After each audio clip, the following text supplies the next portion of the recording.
देवराजसेव्यमान पावनाङ्घ्रिपङ्कजं ज्ञानयज्ञसूत्रमिन्दुशेखरं कृपाकरं नारदादियोगिवृन्दवन्दितं दिगम्बरं काशिकापुराधिनाथ कालभैरवं भजे।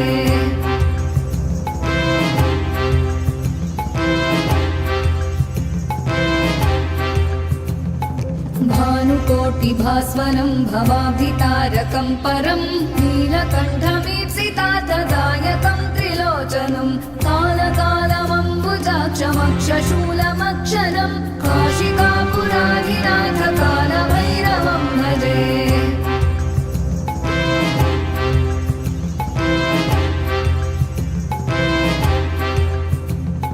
शूलटङ्कपाशदण्डपाणिमादिकारणं श्यामकायमादिदेवमक्षरं निरामयं भीमविक्रमं प्रभुं विचित्रताण्डवप्रियं काशिकापुराधिनाथ कालभैरवं भजे।